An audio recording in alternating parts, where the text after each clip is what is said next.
Hi, everyone. Morning. Morning.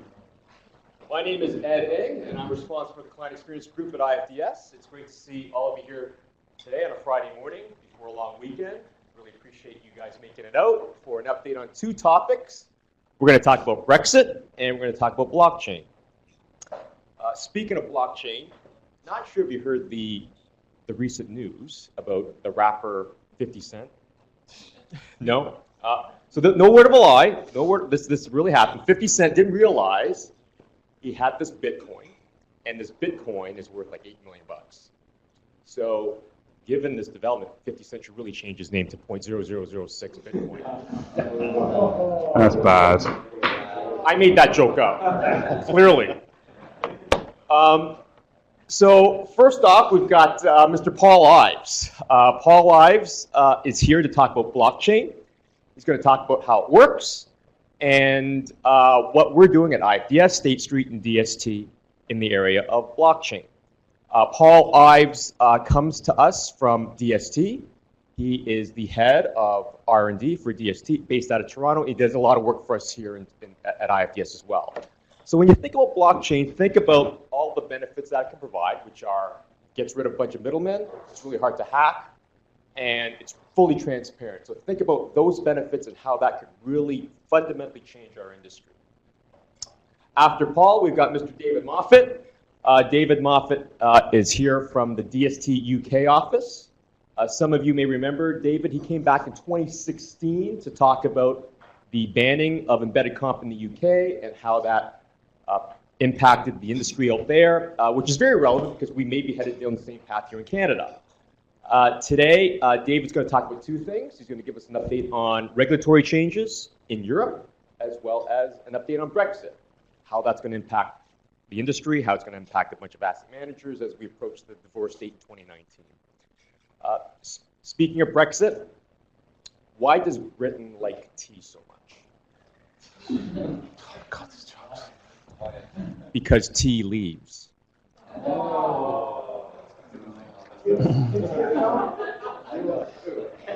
got to follow up. I'm on a roll. What did Britain say as it was leaving? See EU later. Wow. That went over like a lead balloon. My Bitcoin joke was funnier, I think. Anyways, David's been with DST UK for over 10 years. He's currently responsible for sales, marketing, and product development. He comes to us with over 20 years of asset management experience with Fidelity, JP Morgan, and Threadneedle. And so without further ado, I'd like to bring up Mr. Paul Ives.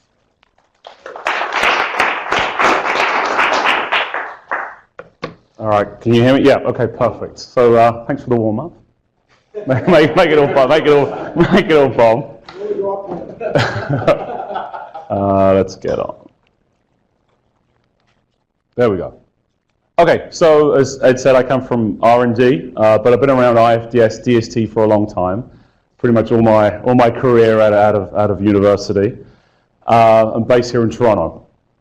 So I know a little bit about R&D, not too long, is we believe that bringing people together is where ideas come from. So even the sessions like today, if you have ideas, come talk to me. We have a number of ways that kind of R&D work or innovation work. Innovation's kind of in vogue at the moment, everyone's talking about it. But we've got a few different models like Center of Excellence, the percentage time programs, and skunkworks teams. And we believe a lot in using students. A lot of student internships and university relationships, which is why Toronto is pretty good for us, because we've got some pretty good universities here. All like the latest machine learning, the deep learning AI stuff, it's a great place to get students here.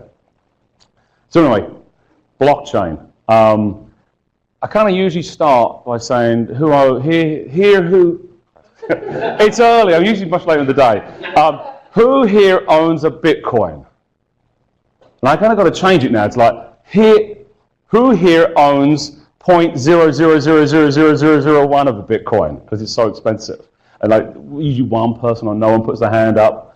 And I say, who owns a mutual fund? Everybody, right? Everyone owns a mutual fund, even if you don't know it. Well, if you're in a mutual fund, it's tracked on a ledger like iFast or Tier 2000. The UK say FAST, but it's tracked on a ledger. Bitcoin's sales and buys are tracked on a ledger called the blockchain, but it's kind of special because no one's really in charge. So we're going to spend a little bit of time talking about what it is, and because we're such a small group, if you've got questions, maybe just put your hand up and we'll try to answer them all. And then I'll tell you about what we're doing with it. But it's a bit of a paradox, right? It's a bit of a chicken and an egg. You can't really understand what a Bitcoin is without knowing what a blockchain is, and a blockchain without Bitcoin. So, a Bitcoin is many things. It was $10,000. I think this morning it's 12. Week before this it was 8. And then about a month before that it was like 20. So, all up and about. It's kind of magic internet money. It made a lot of computer nerds rich. Not me. I'm here, I'm not on the beach. It runs with a lot of this clever one-way math. We'll talk a little bit about that, but not in too much detail. And it was invented by a character called Satoshi Nakamoto, who no one knows who it is. Like, if you look at like the news articles when they released it in the research paper, it says him, but no one knows he vanished. So there's all sorts of like conspiracy theories, and people have come out of the woodwork and claimed to be this person, and then it's kind of been debunked. So, interesting. It was invented in 2008 to circumvent big banking and the financial crisis, whatever the nerds' response to the bankers.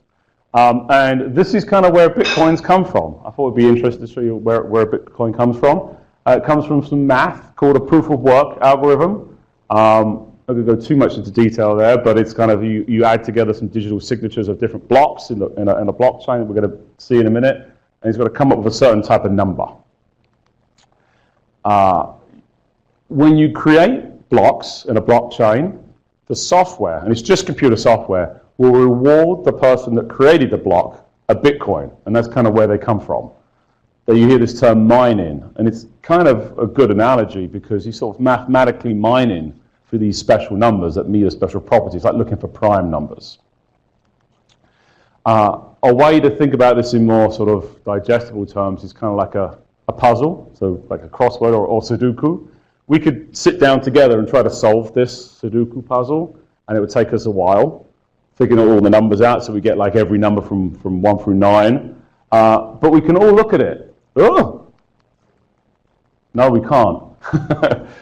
On my side, it solves this solution. But if we looked at the answer here, we could look very quickly and we could see that, okay, every cell there has a number from 1 through 9 and it's not duplicated. You fix it? Okay, no. It's going to go great. It's going to go great. Don't worry.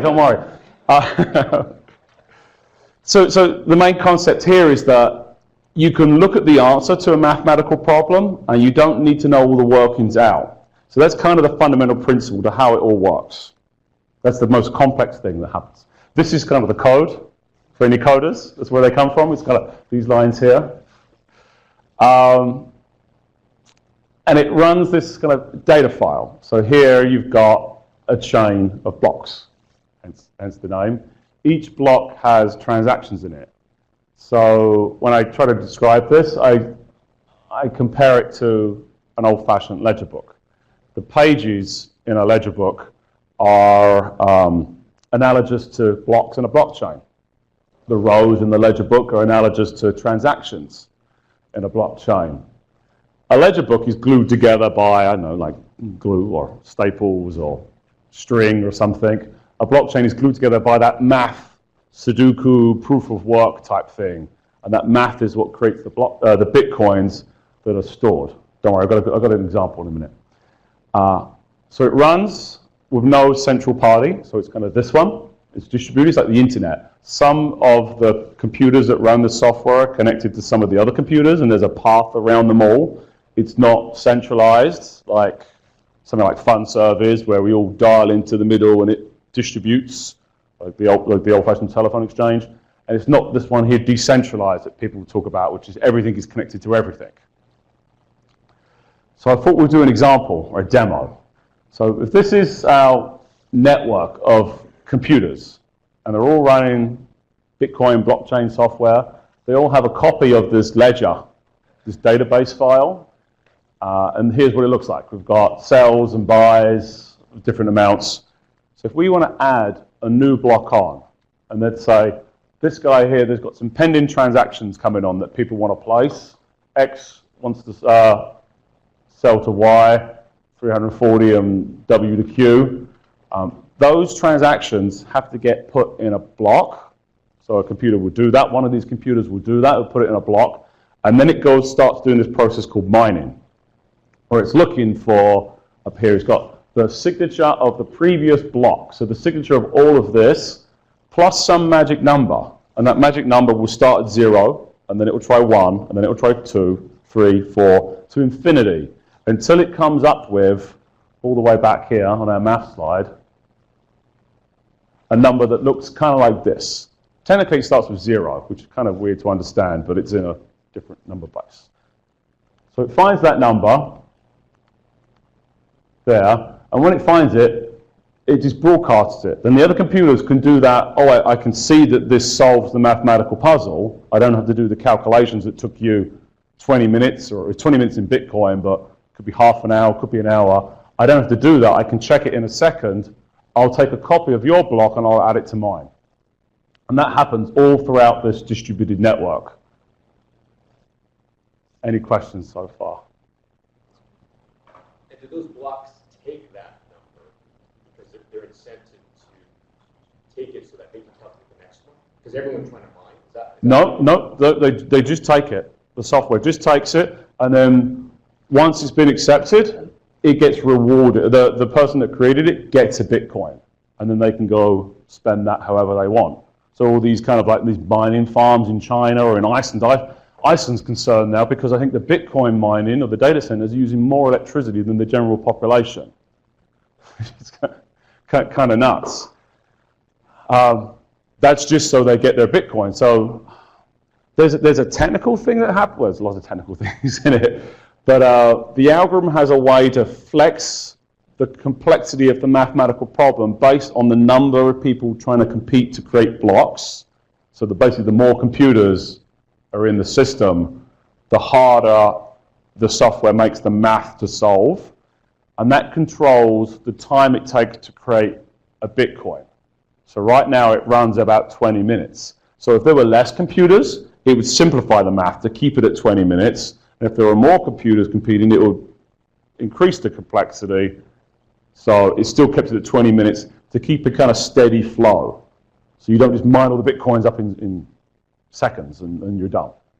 Can everybody see all the transactions if you're a Bitcoin owner? Yep. There are different things for different blockchains, but in the Bitcoin one, you can see, you don't know who it was, but you can see it happened.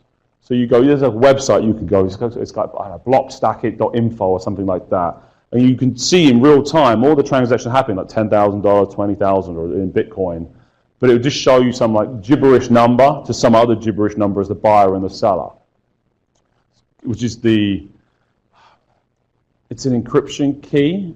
And then you kind of keep a wallet of those encryption keys. Because every transaction that you make, it's like you change your name. So that you can't track it. So it has anonymity. I guess we're going on to this slide. He talked about, the program controlling the physical based on the number of computers that are on the tribe trying to work on this. So that was great controlled by Japanese. Like who controls it? No cycle hub. Who's controlling that? And that never changed. The software is open source and you're running a certain version. So only that version with that same digital signature can talk to the other versions. So you can't go be like some bad actor can't go write a fake version of Bitcoin that gives them free coins. Everyone's got to agree to the same mathematics. So you won't be able to accept the block. So you can't do that. There is something in here. There is a hole that people used to talk about at the beginning, but they don't talk about now when they talk about this. Is that if bad actors can control over 50% of the network, then they can go change the data because they can outcompute the other half of the network. That's not so much of an issue anymore. What is it that causes the diminution of 21 million bitcoins, whatever that max is? Right. Is it the number of computers and the difficulty that causes it? No. Or is there some genuine maximum? In the software, they basically, it's like the year 2000 problem. They said, this is how many digits we're going to use to represent the currency, the Bitcoin, and that's going to run out at some point.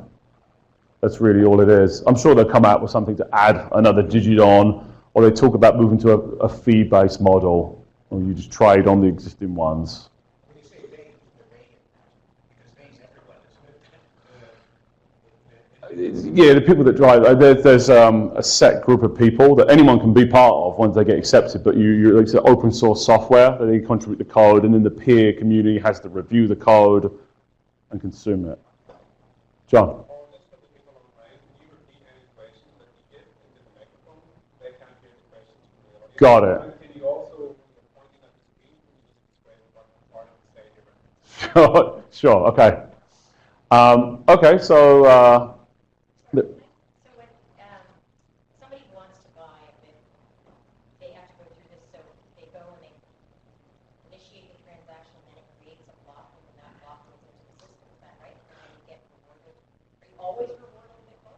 So the people that create, yeah, so okay. So the question is, when you go to buy a Bitcoin, do you have to create a block to go buy it always, and do you get the reward that way? Is that where the Bitcoin comes from? Yes, the process of buying the Bitcoin, creating the block, and then you are rewarded with the Bitcoin. And are you always rewarded with the Bitcoin? Like, is there always a block created? Right. So are you always creating a block when a Bitcoin is created? Yes. So whenever a block is created, it creates a Bitcoin.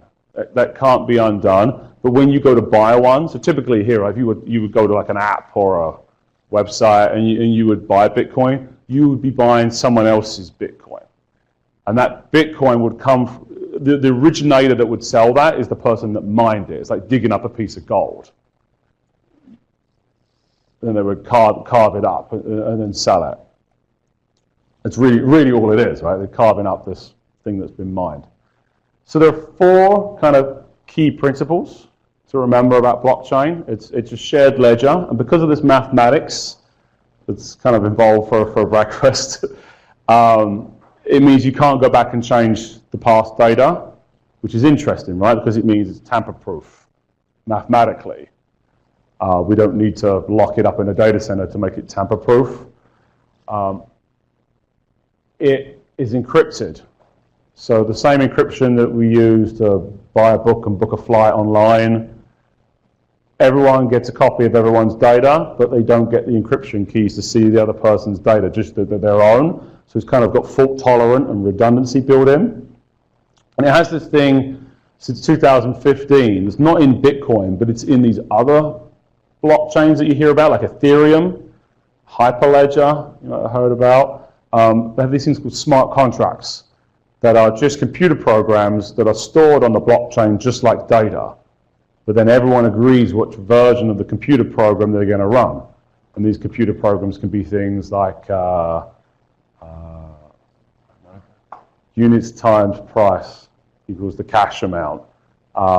Less the fees, the sort of stuff that we do. It could be things like I need 70% of people to vote on a certain thing before I'm going to go and fire a rule that's going to move this Bitcoin to someone else. Just any programmable logic. Question about, I mean, we talked about this shared ledger, but it's encrypted and it's secure, but how come we're hearing about hacking?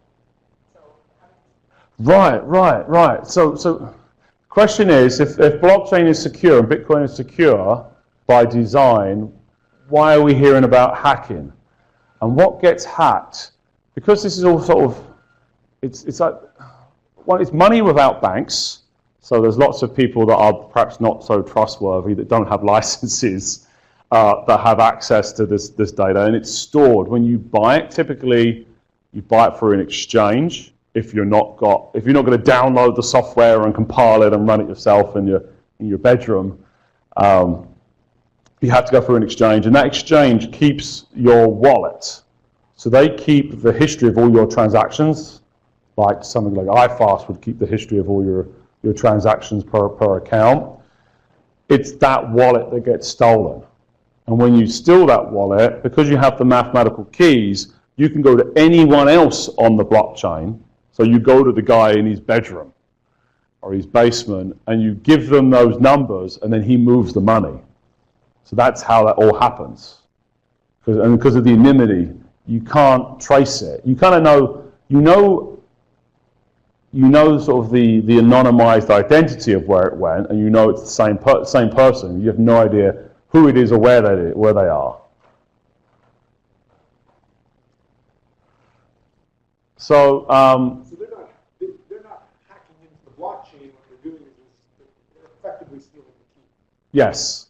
Yeah, but then you can go to any other part of the blockchain and use the key, because everyone's got a copy of all the data. So a few uses right now for blockchain. Cryptocurrencies we talked about is the main invention of this, and the sort of ICO craze that's going on that hopefully will end soon. That looks like a way that a lot of people are going to lose a lot of money.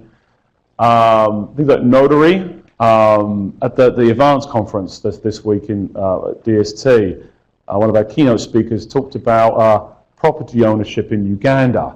Someone had wrote a blockchain app to register property, and I think there's really bad records in Uganda, she said, because the guy that wrote it has had people try to sell his house multiple times. So written on the side of his house in big paint is, "This house is not for sale," just because like a real estate agent will turn up and sell it.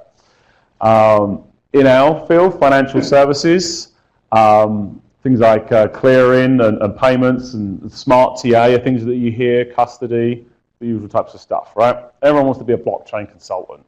So when you're adopting Bitcoin, but I'm trying to understand that. In the case of one of the other ones, financial one or the ownership or the mortgage and stuff, how does that work? Is it that number that we're trying to use to secure our transaction? You alluded the number was a Bitcoin. Yeah. But I'm trying to understand if you got the blockchain, you got information in it. How does that work for us? If we're going to get into blockchain, we're going to go to somebody and say, please make this work and make this so we can change legal documents back and forth, and Yeah. it's going to be one simple or not centralized. But in your math, you alluded it was just for Bitcoin. Is it that math? Is it that hash number that we're all trying to buy to put the blockchain together? Is that what the cost is? Right, so the question is, for things like storing other things other than transactional. Your notary, for example. Yeah. Your legal document. Okay, so I'm going to store like a legal document. So the way that works, to store like a legal document on a blockchain, blockchains aren't good for storing large amounts of information, but you can create a signature of a document that is very, very short and can prove that you had that document. There are services online that you can go to where they will charge you a fraction of a Bitcoin, and they will write a transaction. There's a way that you can pass extra information. So not just where we said A sells to B. You can say A sells to B 0, but then here's this extra piece of information, and we put the signature to the document in it. So I've still got A and B. So Paul is selling his house to Ed, and then the signature is the signature we computed from the PDF of the sales agreement. If that makes sense. Then that goes into the blockchain, and then over time the blockchain grows. We can go back and look and say, well, this date in time, irrefutably, because of all this tamper-proof math on top, Paul did sell his house to Ed, and Paul can't go sell it to someone else, which is the same as Bitcoin, right? So if I give Ed 5 Bitcoins, because he's awesome, I can't then go and give them to David. Paul, do you always need a form of do you always need a form of cryptocurrency in all of those other use cases? Or can those other use cases, whether it's the notary, whether it's TA, AML, KYC, Yep. can they operate within a blockchain exclusive of a cryptocurrency? The answer is yes and no. So you need to have a mechanism to get all of the other parties to agree that those blocks can be accepted. So it just so happens that one of them, the main one, there's proof of work, creates bitcoins or things that you could have a Vince coin, whatever, if you just downloaded the software and did it. You don't need to use that currency aspect. You can just ignore that, right? Because you just want the blocks to be created and you just keep storing data. There are other methods as well. They get more, they kind of get less involved. One's like, do most people agree that this is good? They vote. And then there's another one that says, we're going to let, blocks are going to be created in turn by those who own the most currency. And then they're going to get a timer and they're going to reset, and then then it's going to go to the next person. So yeah, you can use a blockchain without Bitcoin, but you need some mechanism like it to keep it going. You're just kind of ignoring it.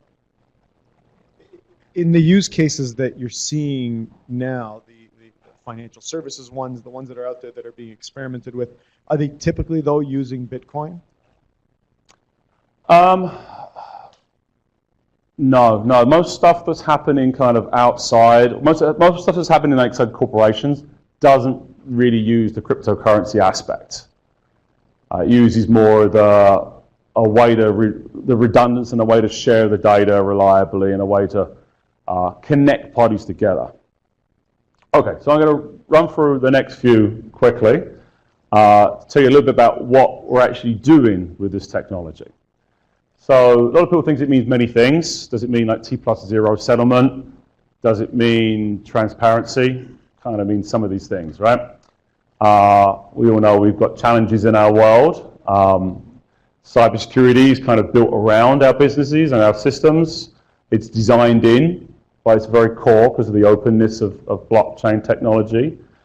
Compliance and identity, I said it's all anonymous. We don't need to have it anonymous. We could put real live identities on there and track them. I always start when I show things that we're working on with a disclaimer that I remind everyone that it's R&D and not product roadmap, and that this may or may not be part of a real product of DST or IFDS, fictitious or not. Any relation, it's purely coincidental. So this is a little bit of a US-centric picture here, but it's kind of, if you take out sub-accounting, it looks kind of like Canada, and if you twist it around, it might look like Europe too. Today we operate in a world where our computers or our software systems talk to one another, and they do it in a very old-fashioned, cumbersome way. They do it in a very analog way. One system will dial up another system and send over its information. It will often aggregate it to avoid fees or to shrink the data because we used to use really bad or old-fashioned networking technology. And that would lead to the need to do reconciliation, and it would lead to delays because we wait to aggregate everything and then dial it up and send it out. That doesn't need to be the case anymore.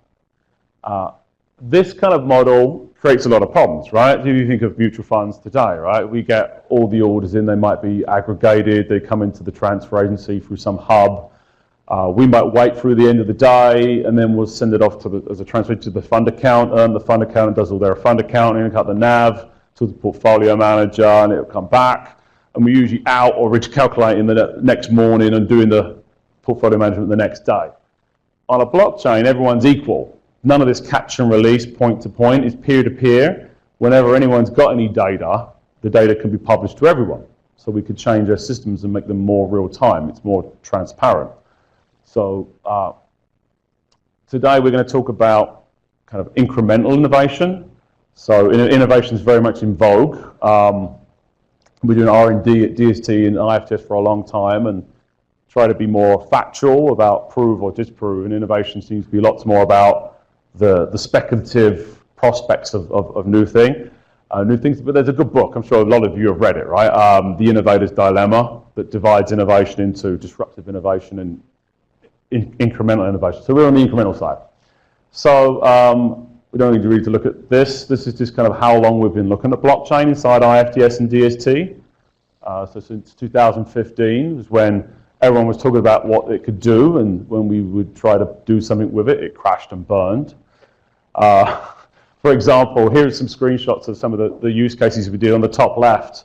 This was a model of something like FundServe without FundServe, which is kind of the obvious example, right? Lots of questions there, right? Who do you pay to build the software if you've got no one in the central party? What we found was, back in 2015, you couldn't have more than 200,000 blocks. And if you created more than 64 transactions in a certain amount of time, you would lose some of them. It was just kind of crazy. And then you would read that banks were forming consortiums. It was going to change the world. Top right, that very model of passing around documents we use for AML and KYC, like KYC packets. Can we share documents amongst fund companies was kind of our use case. Brought up lots of interesting questions when we talked to them in Europe. David and his people were like, the right to be forgotten is a big issue there. The other thing, it adds complexity. Who do you point the finger at when the documents are wrong?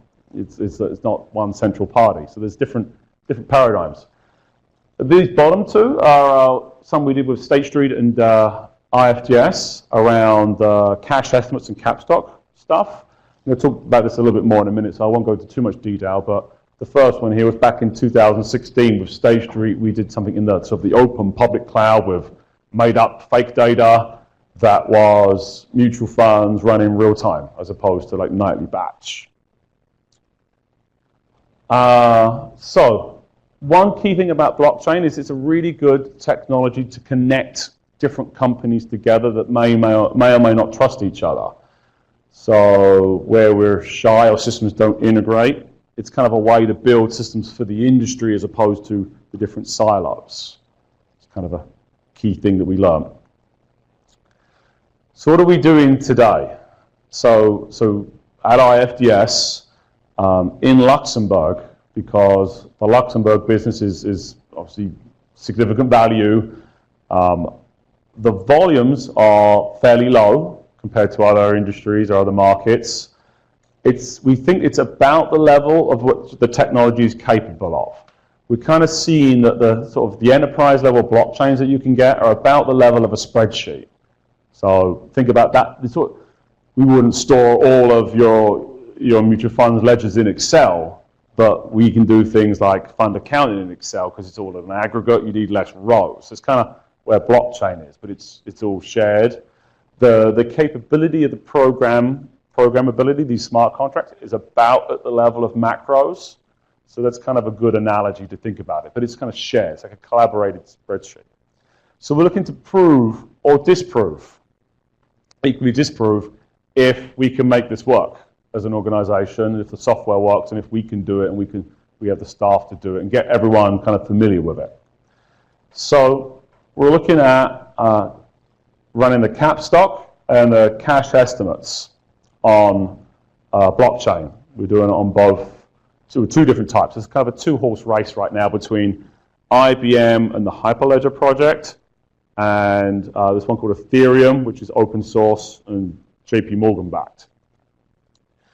We are taking from iFast the pending trades. So as soon as they come into iFast and they're pending, we copy them onto a blockchain that right now we're running in-house inside the data centers.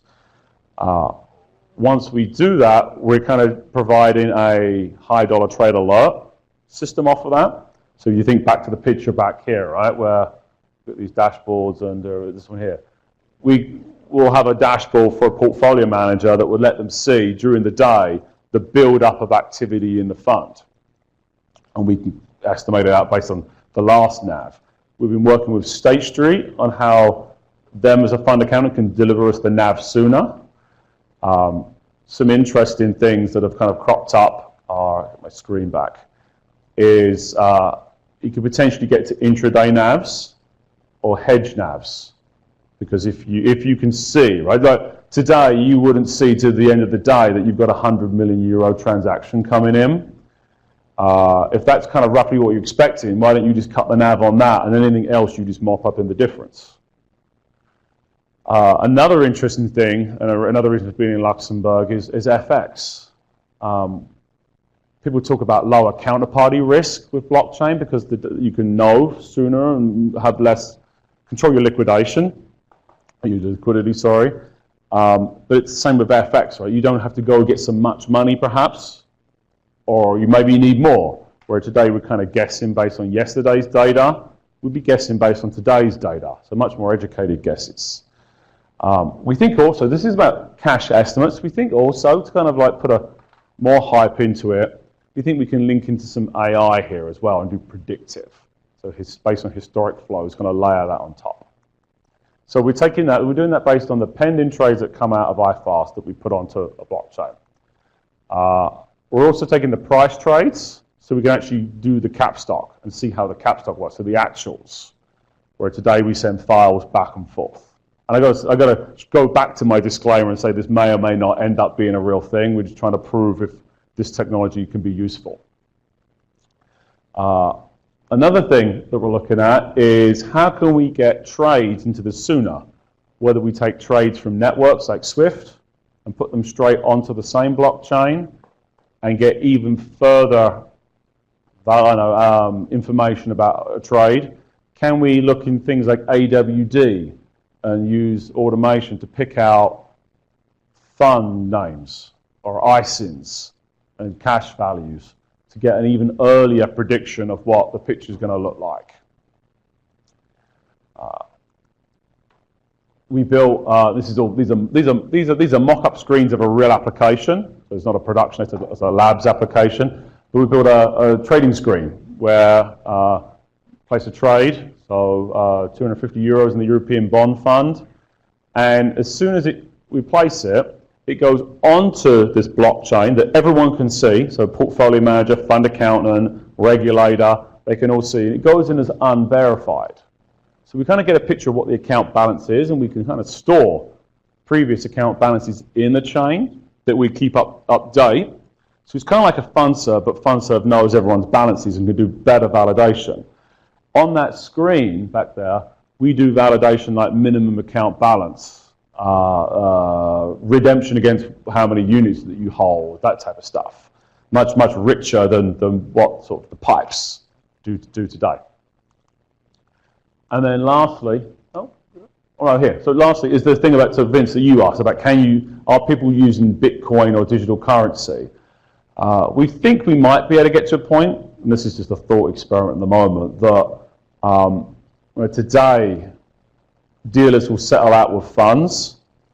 Maybe dealers could settle with dealers, bring the buy side in, because if dealer A is going to go buy 50 units and dealer B is selling 50 units, why does the fund need to get involved at all? They could just net out and have a floating universal unit or currency for asset management.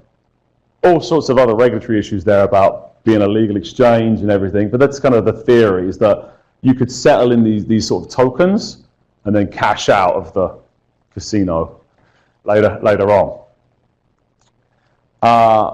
Question we get asked a lot is why blockchain and not just APIs? And the answer is when you have an API, your data's locked behind somewhere else.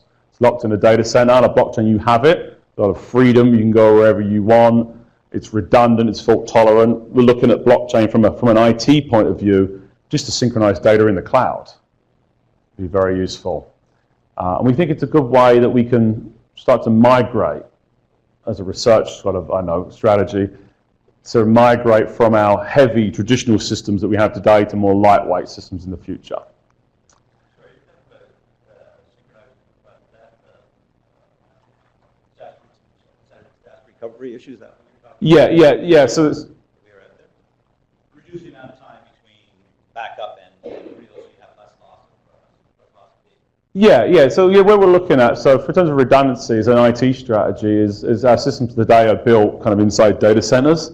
If they're built for the cloud, and we talk about active, passive, active data centers and BCP, like I think we're very, very good at recovering from huge disasters, but little blips is kind of hard. If we built the application in such a way that it was always running all over the cloud, then redundancy becomes a thing of the past, or also disaster recovery becomes a thing of the past. It just works. You use multiple cloud providers, but they all connect on the same blockchain, and you can guarantee that everyone has the same data, which is the interesting thing. So there's a lot of hype in blockchain. It's slowing down a little bit, but there's certainly more people talking about things that doing anything. I don't have a little thing on there. I do. This is kind of where we are, right? We're kind of in this space between experimentation and production pilots. There are some people that have kind of limited case production pilots in place where they might pass a message on a blockchain between two internal parts of the organization, but they're still sending a fax at the same time to back it up. So I think I don't have a lot of time for questions, but we can maybe have a couple. Sorry, and my question is about the Bitcoin, the currency part. So to the point that it's very volatile, it seems to be highly unpredictable what the value is. And while it was advertised originally as being unhackable, you've acknowledged that you can actually hack in through somebody's wallet and steal it. Yep. So what are the advantages of Bitcoin versus using real money from a real bank? There are, I would say they're two different things, right? I think right now, Bitcoin, the advantage is kind of cross-border movement of money. So I think there's a story that goes along the lines of people in China that wanted to move large amounts of cash out of the country would go to Macau, and the casino would take a cut, and someone would walk away with the money. They were using, this is why the Chinese, so the Bitcoin kind of dive, right? Because a lot of regulation come out, and the Chinese were saying they're gonna like crack down on it. Bitcoin's another way to do that. It's a kind of cross-border movement. There's a company called Ripple.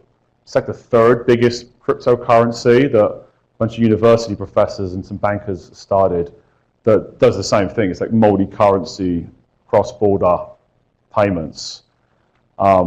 Other than that, the way I look at Bitcoin and cryptocurrency right now is speculation. And it kind of behaves like speculation. It goes up whenever everyone wants to buy. So it's just like stocks. It's not an equivalent then. I mean, what you spoke about was it an illegal movement of money out of China? Illegal, yeah. Yeah, so it's used for illegal money movement, which is not an advantage for AML and other things. And you're saying it's speculative more than it is for currency transactions.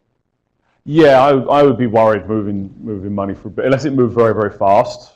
Yeah, your $10,000 could become 8 on the other end, right? It's interesting. It's a different thing, right? It's a different beast. It operates slightly differently. You said that there are limitations on there, 200,000 something and 60,000. Yep. How close are you to dealing, or how close is the industry into dealing with that? Because clearly we're sitting here and we've got way more. Yeah, it's fixed. They actually fixed that around January 2016. So now it's unlimited. Now it's Yeah, pretty much. It's getting really good. An IT analogy that not me, the guy at State Street come up with was, hey, it's just like message queuing and databases. It's just a different type. There's nothing more special than that. It's just computer software, so you can make it work. But it's fast becoming the challenge when people talk about it's not enterprise ready. That whole mathematical process, that is the big kicker, because it costs so much in electricity to do all that mathematics, and it's so slow. There are other strategies, and I think when you bring down the number of participants, so let's say you had like all of you guys, right? Let's say you had all the asset managers and all the other friends that are not with IFDS. If they were all in a club together, it would handle their volumes easily. You would protect it kind of the normal way that you would protect it today.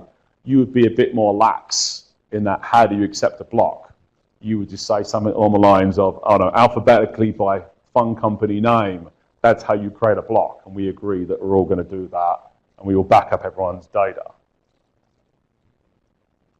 With an independent new block, the creators of that blockchain determine the algorithm. And you can make that algorithm as easy as or as hard. The harder you make it, the more computing capacity you need. Yeah, it's either one party comes up with a solution and sells it to everyone else, or everyone comes together as a community and builds it, and you just agree on the rules to the club and the way it operates. Okay.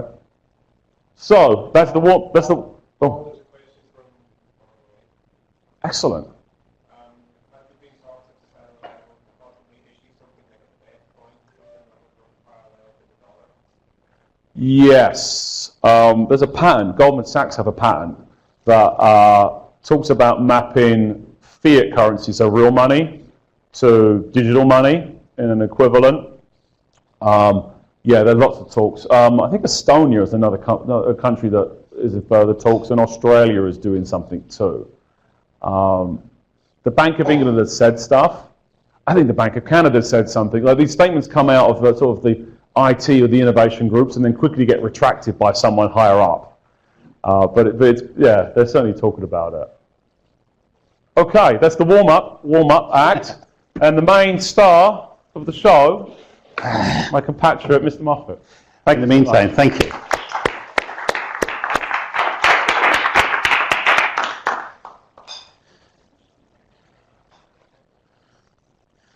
Wow.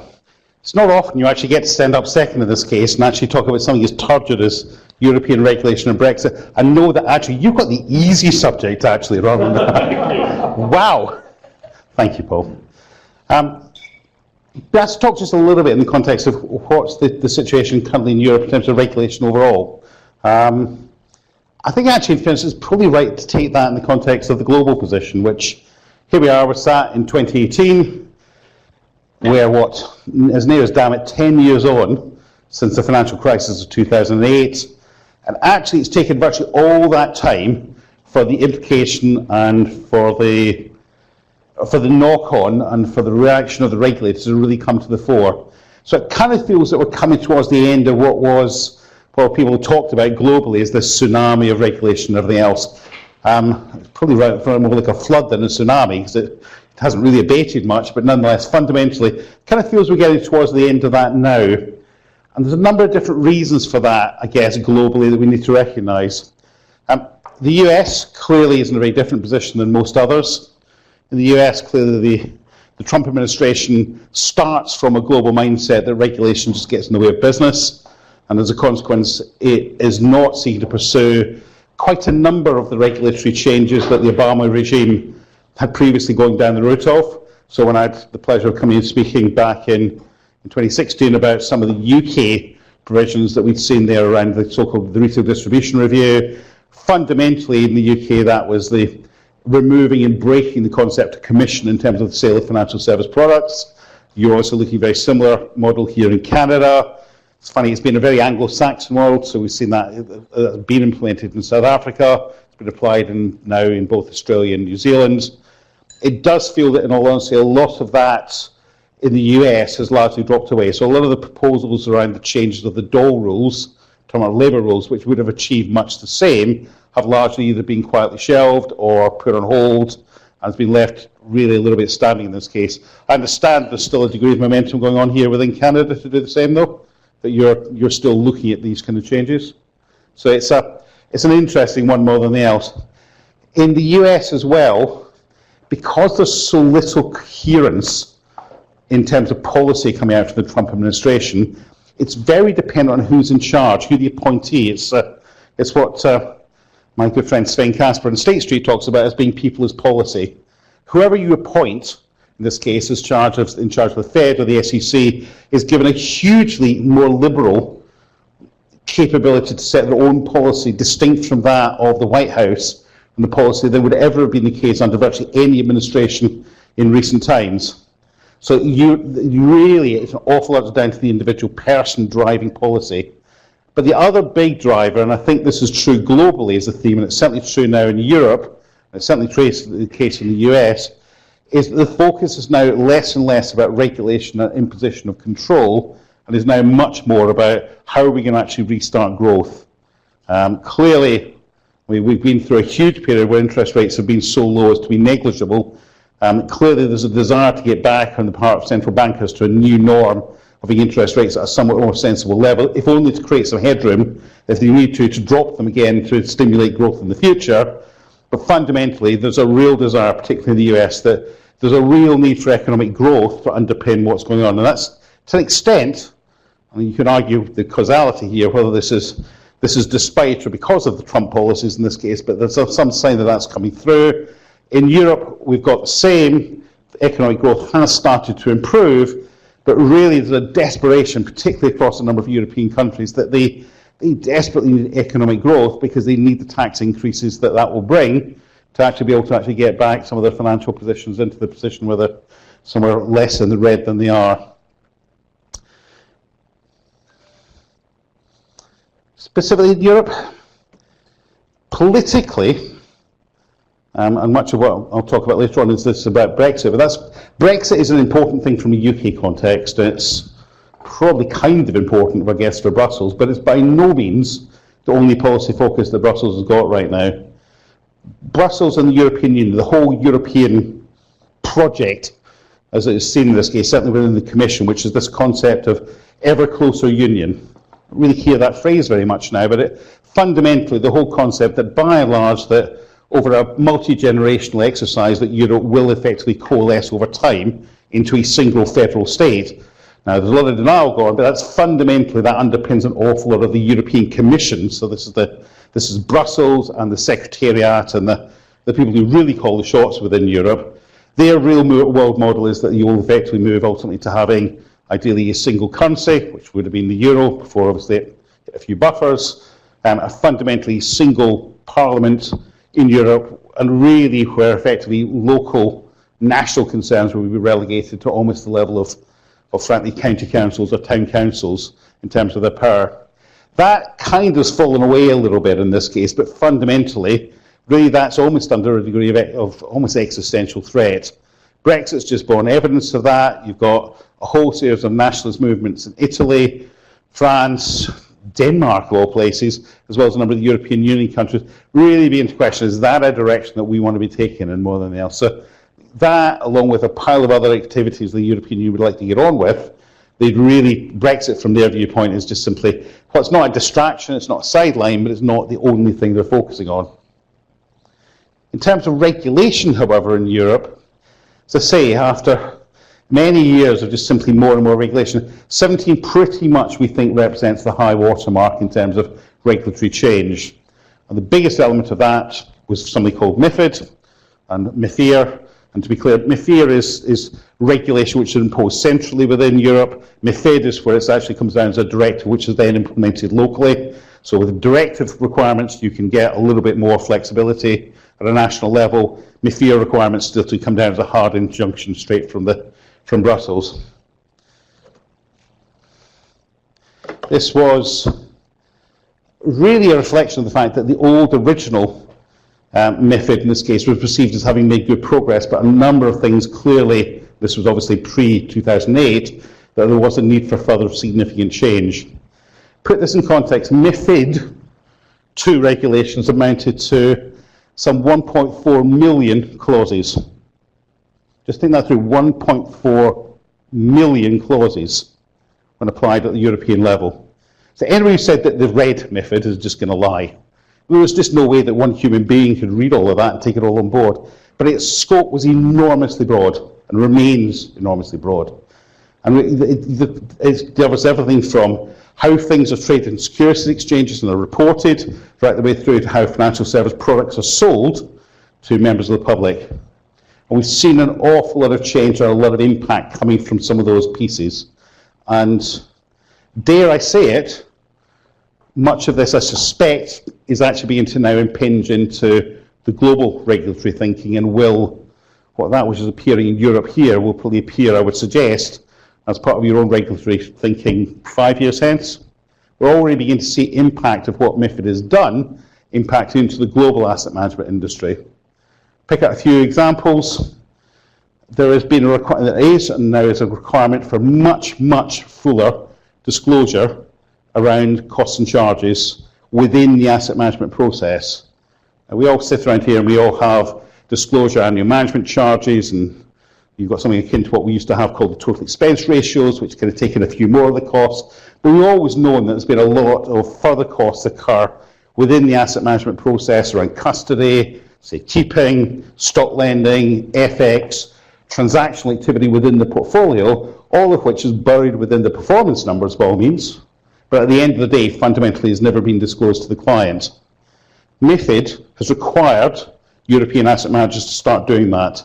Not all of that's fully applied, but the dramatic impact of suddenly illustrating to a client that they're not paying the 3/4 of 1%, the 1% annual management charge that we've been telling them they've been paying, that by the time you take in transactional costs and activities, well, we've seen some very odd numbers coming out, to be perfectly honest, but if you've got somebody trading, for example, a small cap fund, you're required to not just reflect the spread of the underlying stock that you're buying or selling, but also you're required to track and estimate the impact that your trading activity is having on that price, and to reflect that also within transactional costs. So we've got things like, kid you not, funds are coming out with total expense costs which are in the 4, 5, 6% levels at the extreme end.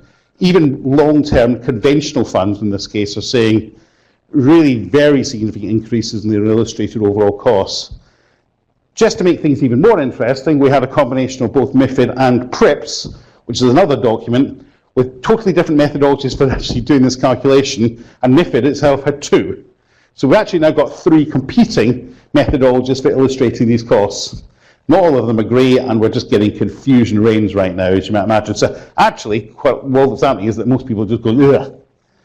It will settle down and it will change, and it probably does represent a good thing, in inverted commas, but it will take a bit of settling down, and it's going to take a degree of market accommodation to appreciate that these numbers are, while real, are reflective, and that by and large they are not asset managers just gouging clients, that these are just simply fundamentally the cost of investing. Other pieces that we've seen, you'll see this probably impacting into your markets already. Fundamentally, MiFID bans the charging of research costs in the fund as a fund expense. Fundamentally, it went down the road. Well, it didn't exactly ban it. It said, however, if you were going to continue to do so and to charge the expense, you had to overtly and directly quote that in the numbers and in the report and accounts. Now, it's an interesting one. By and large, if you ask a man in the street buying mutual funds, they believe that buying and paying the annual management charge should cover the research costs that fundamentally underpin the decisions the asset manager is making in deciding what to buy and sell. I think most of us would probably agree with that, and it's really just because of old soft commission arrangements and a kind of old historic practice that very many asset managers, certainly in Europe and certainly in the UK, had got used to the fact that by and large that they would buy external research in from external research parties in this case, and then the costs of doing that and paying for that, they then bill to the fund rather than absorb it within the annual management charge. We had a lot of asset managers initially say they wanted to continue doing that until frankly market pressure in the end just drove them all into giving up, to be honest, and just simply saying, forget it.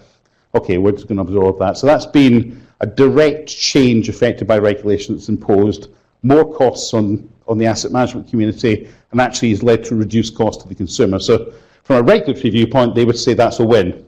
Whether we would say so, depends your viewpoint, I guess, more than else. What it will do is it's becoming more and more clear is that the availability of research is going to fall significantly.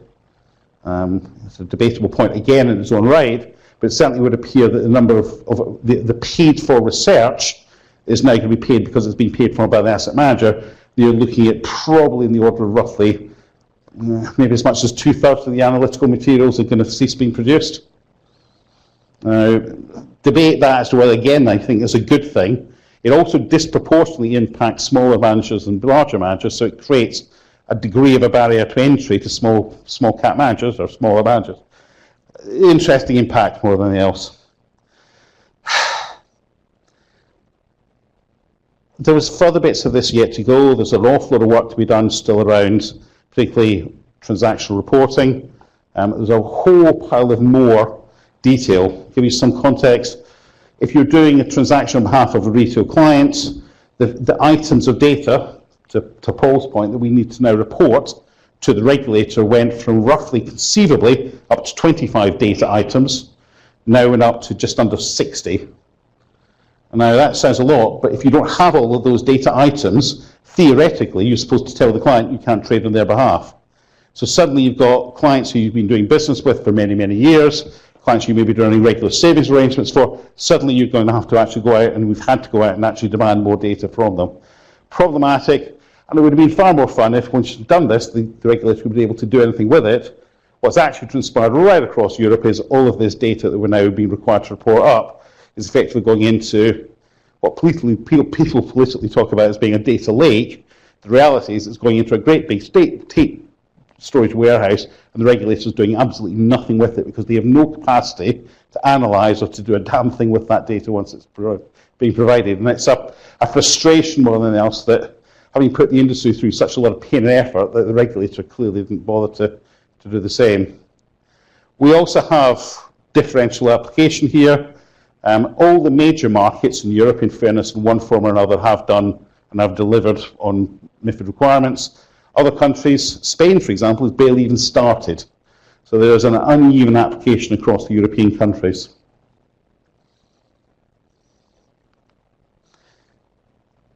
As I say, it feels that the pace is slowing down, but if you then look at the register of all the things coming through, you wouldn't really believe it in this case. Next big thing, now we've got MiFID out of the way, as we alluded to this earlier in this case, GDPR. GDPR is global data protection regulations in this case, and this really is going to be problematic for non-EU countries wanting to do business in the EU. Fundamentally, it draws down a barrier and it says that firstly, to Paul's point, there's a right to be forgotten. So if you haven't done business with somebody for 5 years, you are required to expunge that data. You could theoretically go and request a permission to hold it. There's equally every chance I would have thought if you haven't dealt with them for 5 years, they're going to ignore you. At that point, you expect to expunge. All sounds well and good, except, of course, that under financial service regulation, there's no statute of limitations on potential lawsuits or claims that they might bring against you. With a long-term product like retirement savings, sometimes you only measure the value of the product or the advice behind that product 20, 30 years hence. Well, good luck trying to actually defend your position in this case if 25 years ago you expunged the very data that you need to actually defend your position in what you did. Difficult. Export of data will become much harder outside the EU. So for those non-EU companies looking to do business in the EU, it's going to change the whole bit around data sets, data migration. No idea, Paul, whether this leaves aspects of blockchain in this case, because God knows when you've got a decentralized ledger like that, how you're going to cope with the requirements that actually not be exported out of the EU. This is something that becomes more and more evident right the way through across the disruptive technology like blockchain and others in this case really are not written and are not really taking account of the potential regulatory impact into some of the models. Other pieces going through, money market regulations will, if pursued in their current form, pretty much kill the concept in Europe of the so-called constant net asset value fund. So the idea of a money market fund which sticks at $1, a euro, a pound, and basically just simply has a factor load each day for the distribution rate. There are changes that they're proposing both around the structure of those funds, the fact that they have to basically liquidate after a certain period, and in particular the model where when you get negative interest rates, as you currently have within the euro, you can't do that by effectively having negative distribution rates, will pretty much kill that whole marketplace for constant NAV funds dead. So that's going to be an interesting one to see through. Other pieces, there's the bit around proposals around the prudent framework in this case, which for asset managers comes down to one very interesting thing, which is, are we going to see the European Union impose a cap on bonuses in the way that they've done in the banking sector? It certainly feels that that is the direction of travel they'll look to go in. Will that lead to a number of asset management companies not wanting to be formally domiciled in the EU? Well, I would suggest probably yes. Turn to Brexit. Let's start. It's all-encompassing in the UK right now. Pretty much every headline in every newspaper is always just, every news item is read through the lens or the focus of Brexit right now. Where are we in terms of negotiation? Well, if you read the newspapers, you'd believe right now that by and large we're at daggers drawn with the European Union in this case, that there's no prospect of a negotiated settlement at all. Is that just the nature of negotiations? Possibly. We don't really know. As you might imagine, however, it's got a fairly chilling effect on people trying to do any kind of external planning or any kind of business building in this case. What we know, nice and simple, I'll come to that in a second, the UK will leave, as it stands right now, the European Union in March of next year, having served its 2 years under Article 50. Theoretically, while you can have some pre-discussions beforehand, you only start negotiations around what your trade terms would be with the European Union after you've left. And very much the real strong arming that we've tried to see over the last 18 months, really, have been the UK government saying, no, we want to negotiate our trading terms now in parallel with negotiating our exit costs, whereas the European Union, which has largely got its way, has said, no, you agree your departure terms first and how much you're going to pay to be able to leave and what your future commitments will be, and only then will we then get into this process of actually discussing negotiating terms. The negotiated agreed position between the two extremes is that we're conceivably going to have a couple of years post-March next year where we will in effect go through what people talk as a transition phase. That transition phase means that we would theoretically not be members of the European Union, but would continue to enjoy the same trade terms, but would continue to have to pay the costs as if we were a European member. As you can imagine, this doesn't appeal very much from the standpoint of those within the UK political process that want to by and large see the UK leave. So our options and our models, well, at the top you have clearly what you are when you're a European member, as we are right now.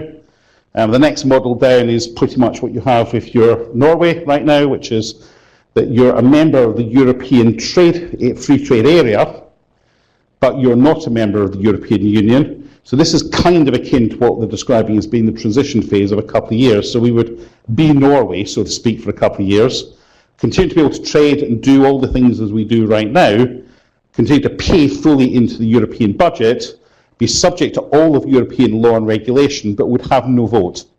So you have no input into the policy that's being imposed on you, and you go through that process. Next step down from that is what Canada enjoys. That's what Canada enjoys after what I understand was a 7-year negotiating cycle. God help us, that sounds jolly, doesn't it?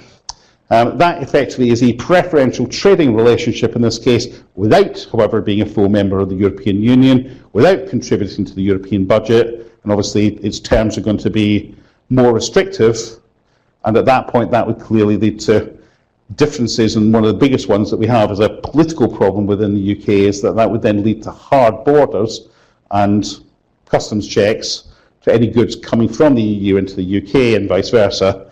That probably doesn't matter in the case of the mainland UK place, but is incredibly politically contentious when it comes to Northern Ireland, because that would impose the hard land border, queuing and border controls and checks that really goes right the way back to the Troubles in Ireland and having the police and everything else, and everybody's just desperately keen not to end up there. So I've spent a lot of negotiation around that. And then you've got the more extreme end, and the more extreme end is the one that the hard Brexiteers in the UK would favour, which is, frankly, to walk away, pox in all your houses, we're not paying anything towards our budget, you can go whistle if you think we're going to pay an exit cost in this case, we're off and we're just going to trade on world trade terms. We've got actually, we the UK, we've got a trade surplus, trade deficit with the European Union, so actually you're going to lose more by not trading with us than we'll lose by not, and what we'll do is we'll go back and we're going to embrace the Commonwealth. So expect lots and lots of people trooping up here looking for trade deals with Canada and with the US, with Australia, and suddenly it's almost the UK trying to go back, and that's actually part of the thinking, I suspect, of a lot of the absolute hard Brexiteers. They almost want to go back to the days of the empire, to be honest. They want to try and regather and to be part of a preferential trade model, in this case, with Jamaica and with the colonies. And you're going, good God, they really want to go back to the 1950s, it would appear. And that kind of goes to the heart of the real problem politically in terms of Brexit. The UK joined in the 70s, and it joined a trading zone. It never signed up, as far as the UK populace was concerned, to the concept of an integrated European country model where pretty much all national control was ceded to Brussels. That goes to the heart of why the European Union has a problem. Why did France want to be part of the original, one of the original 8? Well, frankly, France's motivation to want to be in the EU is about controlling Germany.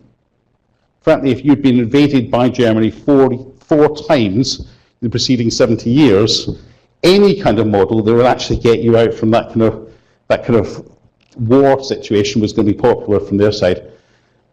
You've seen since then a lot of East European nations have joined because fundamentally they want to get out from under the political control of Russia.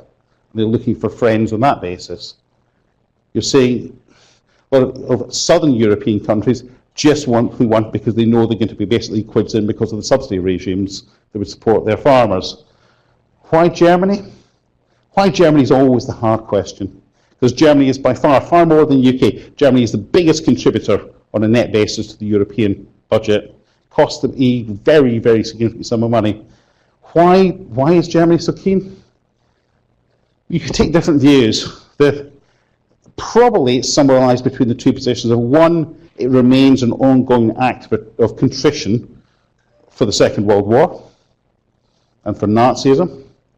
And at another level, you could take the more Machiavellian view that actually, through the euro and through the control of the European apparatus, Germany has effectively got hegemony over Europe as it is. They've achieved almost everything that Hitler probably was aiming to do at a certain level without having to actually put troops on the ground. Take what view you like. The problem is that, by and large, there's no consensus as to why people want to be part of this structure and this apparatus. And fundamentally, the UK, we voted to leave. We voted to leave 52 to 48, so it was hardly an overwhelming vote to depart. If we held the vote again, would we do the same? I have no idea. I don't think anybody does. I think we need to take the view that vote in 16 was against the background of, frankly, Macron being elected in France, by and large setting his own party up, almost a revulsion by the local population against politics generally. The election of Trump, again, almost an anti-politics vote, an anti-centrist vote, an anti-establishment vote. And I think you've got to view Brexit in the UK as being similar to that. Just you look at the voting, there was a much greater preference in favour of voting to leave the further north you were, i.e. the more distant you were from London. There's exception of Scotland, he says, at this point carefully, but in the north of England, there was a very clear division in this case that, frankly, pretty much everybody who had a college education or above voted to remain, and virtually everybody who had no college education or advanced education voted to leave. That's an extreme expression. Fundamentally, what you had was an expression by disaffected people who didn't believe that they were winning under the current regime saying, I'll roll the dice. What have I got to lose? And that, I think, is a feeling that you get right across the whole of a lot of Europe right now, that there is just febrile, difficult, upset people who are just basically revolting against the regimes that they currently stand. In terms of the timetable, we've touched on already. So we run through until March, and then you've got arguments to whether we end up with a transition deal or not. So what do we do about it? Damn it, you're trying to run an asset management business in this whole regime in this case. Where on earth do you go? Well, what we've been doing with clients, as you might imagine, and it's been amazingly complicated in some cases, is to properly understand their affairs. So it's a matter of, you'd be amazed because of acquisition deals and legal arrangements and reasons for regulatory change in the past, that most asset management businesses in the UK have got multiple asset management businesses in multiple locations with funds registered in different areas, different fund complexes. And particularly gets really complicated when you get ones, for example, of clients who've got, they themselves or their funds are registered in Scotland, for example, when there is still certainly the risk that Scotland may break free from all of this and decide that actually it wants to remain part of the European Union, in which case it might vote for independence, in which case this whole panoply gets really, really convoluted. So what we've been doing is going through with those fund managers, working out where they are, where their products are domiciled, where they are domiciled, and where the clients are domiciled, and what then do you want to then be able to do about that. In many cases, what we're seeing is a consistent pattern, though. The amount numerically of investors from the European Union, but not from within the UK, in European mutual funds is relatively small. Roughly, it's about 1% of the unit holdings, mainly because they're all held through big nominees like Euroclear and Clearstream and people like that. By value, it's about 7% or thereabouts. So it's not nothing, but it's not enormous. Actually, the bigger impact that we've been finding in this case is when it's got almost the other way around, which there's been no discussion about, which is where you've got UK nationals invested in European domiciled products and funds. And it's particularly true when you come to look at Ireland, where best calculation, we're looking at numbers there roughly between 25 and 30% by value of the holdings in Irish UCITS, actually on behalf of UK nationals or institutions. And in some cases, particularly things like those constant money NAV market funds, which are very heavily used by UK local authorities and used by local pension schemes, it's as much as nearly 100%. So once again, you have to say that the UK's problems, the UK's challenges are suddenly going to actually, potentially the worst impact's going to hit poor Ireland again. You have to feel for them in this case. At one level, their financial services are going to take a whack, probably more than ours will, but even more so, if you're Ireland, trying to remain as a European Union player, but where 60% of your trade actually either goes to or via the UK mainland, the cost of the imposition of this actually is even more dramatic on them than there is on the rest of the UK. So what do we conclude? Most of the large UK managers already have domiciles elsewhere in Europe. Most, if they haven't got that, and they've got distribution, that haven't, and a couple of big ones, people like Artemis and M&G, have taken steps to put them in place. So will they be able to do business even in a hard Brexit scenario? Yes. But, and it is dependent on certain assumptions here, as it stands right now, the vast majority of the real asset management activity in the way that we would recognise it, so where do the front office, where do the actual investment managers sit, and where is the investment decision making made? For Europe, over 2/3 of that is done in London. It doesn't matter where the products are domiciled. Yes, there's far more funds and far more assets domiciled in Luxembourg or in Ireland, but the actual real commanding heights of the economy, so to speak, are actually in London. And that clearly has been looked at very, very enviously by a number of other European cities and governments, probably most avariciously by Paris. What does that mean? As regulations stand right now, not a lot. Yes, there'll have to be a rearrangement of affairs. That may well be that you need to offer those 7% of the investors in your UK funds that are European nationals, you might want to offer them easy swap terms across into products elsewhere in Luxembourg or in Ireland. The big, and I do mean the big issue, is something called letterboxing.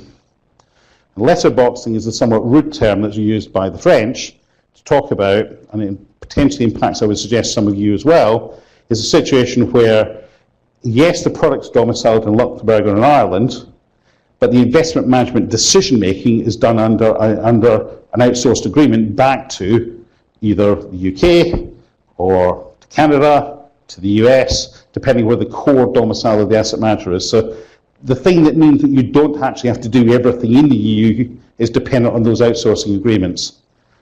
It's fair to say that that has always been a control, the decision about what represents substance and materiality in terms of what you need to do in country for a UCITS product in Luxembourg or in Ireland has been down to the respective regulator in each of those countries.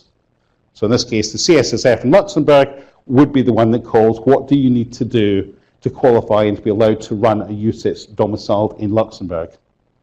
What we're seeing, driven partly by the European Parliament and driven partly by Paris and the French government, is through the agency that governs this on a if you like, at a European level, is an organisation called ESMA. And ESMA, and you won't be surprised to hear this in this case, is an organisation like many which is based in Paris. It's largely French national populist employees. It speaks its natural language is French, and by and large they are being leaned on very heavily by the French government in this case to say, no, you need to change the substance rules that say that you need, if you're going to run a European UCITS product, you need to actually have the commanding height decisions, not just risk assessment or some kind of compliance sign-off. You need to do the investment decision within what will be the rump EU 27 countries. Would that impact London horribly? Yes. badly. Would it impact other nations? Yes, as well, because you potentially, North American asset managers could be suddenly find themselves caught inadvertently in the fact of saying, no, you can't run that money from here in Toronto or in New York or in Boston. You're going to have genuine asset managers in the EU making those investment decisions. Yeah, this could get fun. Would that happen automatically? No. But do you potentially see that thing really happening under, if you like, a really bad-tempered, hard Brexit exit scenario? Yes, possibly. The kind of the atmosphere is such that you could see that driven through by a fairly mutinous European Parliament in this case, creating more pressure on the Commission and therefore on ESMA to actually take back and take control of those powers around substance from the local regulator. So, please. At the risk of isolating the UK, is it possible in that scenario that the EU would then turn and strike a bilateral agreement with the US, given that many of these global fund companies are in the US? Just we lost the starting question. So in the scenario essentially where we end up with a really bad temper scenario, the European Union wants to lash out at the UK, but would it find a way of exempting North American asset managers? Possibly. But it's quite hard to see how you could write European regulations around substance on a differential basis in that way. I think it would take some time, and I think there could well be some disruption in the meantime.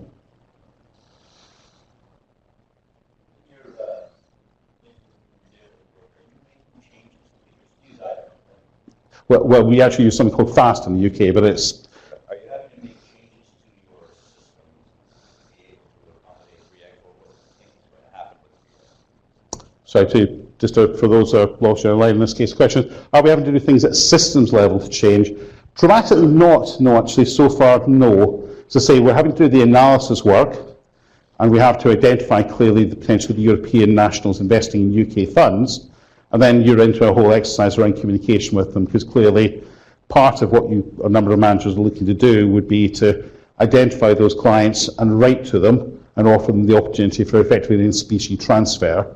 So effectively they're not going to cover the cost of them moving to an alternate vehicle is not going to be borne by them, because clearly they're innocent parties in this matter. But at core systems level so far, no. And to be honest, if you look at some of the regulations that we're having to cope with in the UK, I mean, part of the argument that the Brexiteers would make would be that the world would be so much easier when we would have to deal with European regulations. Yeah, right. Do please understand that MiFID, that huge, humongous piece of regulation that we just put through, more than 70% of that was written by the UK FCA. This wasn't imposed by Brussels, this wasn't France, this wasn't the European Parliament, this was the UK regulator in this case pushing through and actually affecting change across the rest of Europe. So actually any suggestion that actually life's going to get regulatorily more simple in the UK, after very clearly the FCA is setting its stall out. If we are going to compete on a global basis, it wants to be the absolute gold standard in terms of regulation, control, transparency, rather than actually the other end. You could obviously go to some kind of regulatory arbitrage model of having less regulation and just make it easy. They're actually going the other way around. They want to actually be the absolute gold standard around this. So actually, I think ongoing our costs of operation and our cost of compliance will, if anything, will go up post-Brexit, not fall. Ask two quick questions going back to your regulatory comments. Do you have, or did you have in Europe, the concept of soft dollar balances building up at brokers? So cost-like research can be paid by the broker, and it looks like the fund isn't paying, but it is. And the second one, when you talked about $1 or £1 or $10 NAVs being broken, does that destroy the market for money market funds? Because customers think that that's a fixed value. I'll take them in turn. So first question in this case, do we have the concept of soft commissions in this case? We had in the UK, for example, with the Cadbury Commission looked at that right the way back in the early 2000s.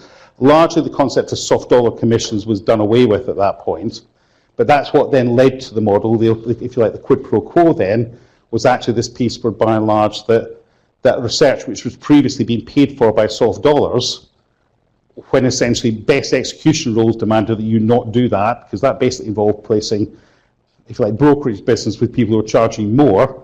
The quid pro quo agreed at the time was that no, in that case that's fine. You will now always seek best execution, but The trade-off is that when it comes to things like expenses for that research, you can bill that to the fund rather than you absorbing that as the asset manager. So the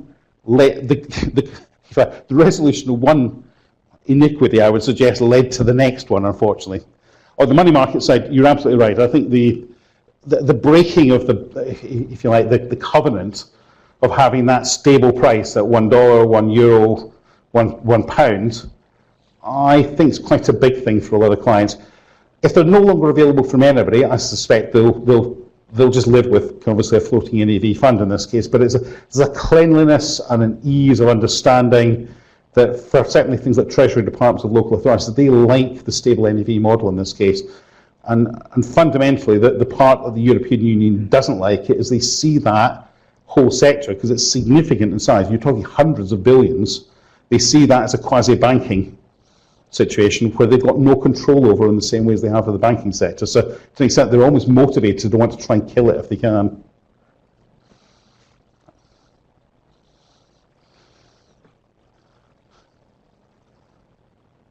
So regarding the MiFID II and the embedded commissions in the transaction, what kind of percentage increase in people's operating costs did that lead to? Because you're talking about managers having to absorb it. No. What's the magnitude of the increase in their cost? So there was several bits in this case. So absorbing research costs is quite hard because nobody's wanted to disclose it because it's quite kind of commercially sensitive. There was comments, for example, however, that BlackRock doing so was going to cost them over $100 million per annum globally. I imagine that most of the big houses will be of that kind of level and magnitude. So significant, but not terminal, I would suggest.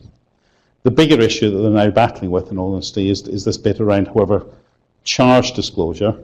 And the piece there is nobody's suggesting they should absorb this, though there is, I'm certainly aware of some fund managers who are beginning to look at the idea of effectively having an overall capped total expense ratio. So the polite way of saying that actually they would go down the route, they would say, we will never charge this fund more than a total of 3% per annum in terms of all-in everything charge, including turnover cost.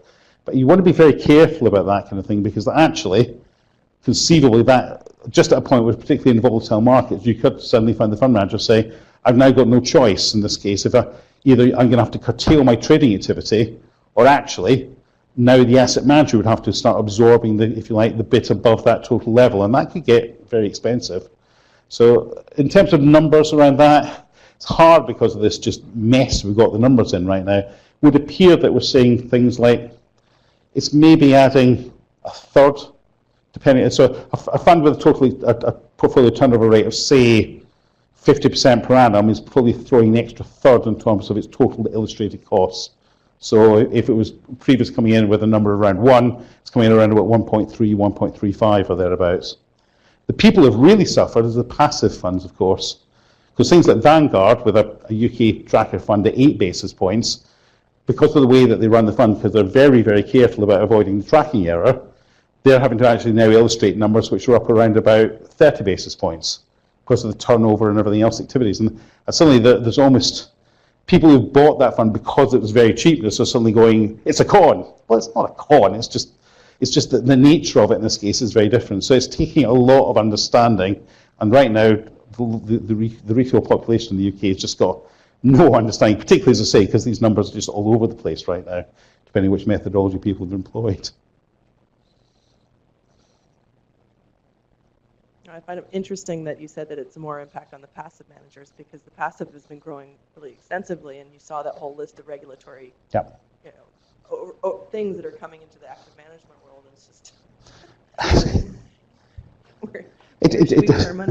just it just feels that the level of change that we've absorbed over the last 5 years has just been extraordinary, to be honest. Just none of the orthodoxies that most of us grew up with, in my case, over 30 years, virtually all of them have been thrown up in the air. And you can genuinely say that the motivation from the regulator in every case has been well-intentioned, and the desire is to actually give either greater transparency, greater understanding, to push down costs, or to have costs absorbed where they should be in this case. But actually what it's done is it's just made it really hard work. So we're just trying to absorb right now more than anything else. All I would say is that I mean, certainly the bit around research, and the fact that research costs should be absorbed by the asset manager as part of the annual management fee, I think will become the global norm within less than 5 years, to be honest. I have no idea, forgive me, what you're doing here in Canada. I suspect it's a bit of a mix. The reality is we're seeing that already in the institutional market, because this has been imposed within mutual fund side. All the institutional side has immediately gone down the same route for things like seg mandates, for right the way through, and said, right, forget it. We're not absorbing this. We're going down this route. Even in the US, where with some really weird situations arising, where US managers were actually not allowed to pay for research, because in the US the model was very much to basically sell research, you needed a different regulatory license from the SEC, which none of the research houses had to get a waiver in this case, but already in the US we're seeing that model is now being adopted pretty much wholesale. So some of this is going to wash through and become the global norm, I suspect, in fairly short order. And will we see the same around cost and charge disclosure? No. I think we'll probably end up with different cost and charge models and methodologies, what's included and what's not, in different countries for quite a while yet in this case, and it will take quite a long time, I suspect, to settle down. But in the end, 10 years out, I suspect the model will be fully open, fully transparent, and it will be some kind of globally agreed model in terms of what gets included and illustrated to the underlying consumer. Is that a bad thing? Painful to get there, but probably not a bad thing, I guess. Anything else, guys? Thank you all very much indeed.